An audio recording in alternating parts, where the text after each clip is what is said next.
Hi hello welcome to my channel. ఈరోజు నేను చింతకాయల చారు ఎలా చేయాలో చెప్తాను.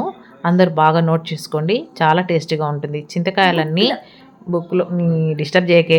చింతకాయలన్నీ బాగా కడుక్కున్న తర్వాత ఒక మట్టి పాత్ర తీసుకుని అందులో వేసి, బాండో పాత్ర ఏదో ఒకటి లేవే ఉండే, అరే వీడియో అయిపోతుంది, డిస్టర్బ్ చేయకుని అంకమ్మ. సరే, చింతకాయలన్నీ బాగా ఉడకబెట్టుకున్న తర్వాత వాటిని పక్కన పెట్టుకోండి. తర్వాత ఒక జాలి గరిటె తీసుకొని పచ్చిమిర్చీలు బాగా కాల్చుకోండి. ఎప్పుడు నూనెలో వేసి వేపద్దు. సరే చెప్తాగు. బాగా కాల్చుకున్న తర్వాత బాగా డిస్టర్బ్ అవుతున్నాం. సరే, రోట్లో వేసి బాగా వాటిని దంచుకోవాలి. ఏమేమి వేయాలంటే కాల్చిన పచ్చిమిర్చి, జీలకర్ర, కొత్తిమీర, వెల్లుల్లి వేసి బాగా కచ్చాపచ్చాగా దంచుకున్న తర్వాత తీసి పక్కన ఒక గిన్నెలో వేసుకోండి. వేసుకోవచ్చులే, వెల్లుల్లి కాదా ఉల్లిగడ్డలే, గమ్మనుండ వేడి, నన్ను డిస్టర్బ్ చేయకు.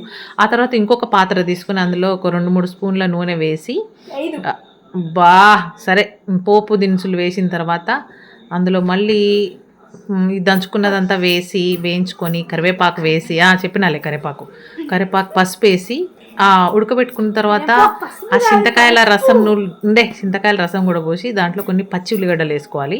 తర్వాత బెల్లం కూడా వేసుకోవాలి. వేసుకున్న తర్వాత ఎక్కువసేపు మరగబెట్టకూడదు, గుర్తుపెట్టుకోండి. Only 1 minute మరగాలంతే. వెంటనే ఇంకా అన్నం పెట్టుకొని ఈ రసం అంతా వేసుకొని బాగా కమ్మగా తినండి. తిన్న తర్వాత టేస్ట్ ఎలా ఉందో నాకు కమెంట్ చేయడం మాత్రం మర్చిపోకుండా ఉండండి. ఓకేనా?